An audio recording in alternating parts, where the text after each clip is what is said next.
1997 সালে মুক্তি পাওয়া কয়লা ছবি ছিল শাহরুখ খানের ক্যারিয়ারের অন্যতম ব্যতিক্রমী ছবি।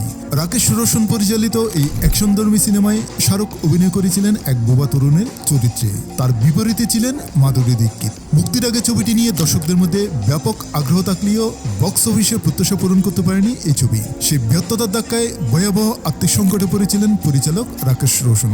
বহু বছর পর এক সাক্ষাৎকারে সেই কঠিন সময়ের স্মৃতি তুলে ধরেন রাকেশ রোশনের ছেলে অভিনেতা ঋতিক রোশন। GETC বলিউডকে দেওয়া এক পুরনো সাক্ষাৎকারে তিনি জানান, কয়লার ব্যর্থতার পর তাদের পরিবারের উপর নেমে এসেছিল বড় ধরনের সংকট। ঋতিক আরো বলেন, একটা সময় ছিল সম্ভবত কয়লার পর আমাদের পরিবারে নানা সমস্যা শুরু হয়েছিল।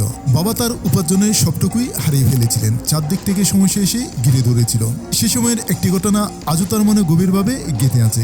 ঋতিকের ভাষায়, এক সকালে আমি বাবাকে বলতে শুনেছিলাম আমি সব হারিয়ে ফেলেছি। জীবনে প্রথমবার তার চোখে পানি রেখেছিলাম। সেই দৃশ্য আমি কখনো ভুলতে পারিনি। রাকেশ রোশন দীর্ঘদিন ধরে অভিনেতা, প্রযোজক ও পরিচালক হিসেবে বলিউডে কাজ করেছেন। ক্যারিয়ারে তিনি কুদ গর্স, করন অর্জুন, কাহো না প্যার হ্যায়, কোই মিল গিয়া এবং ক্রিসের মতো সফল ছবি উপহার দিয়েছেন। তবে ঋতিকের ভাষ্য অনুযায়ী কয়লার ব্যর্থতা তার জীবনের সবচেয়ে কঠিন সময়গুলোর একটি ছিল। পরে অবশ্য রাকেশ রোশন ঘুরে দাঁড়ান।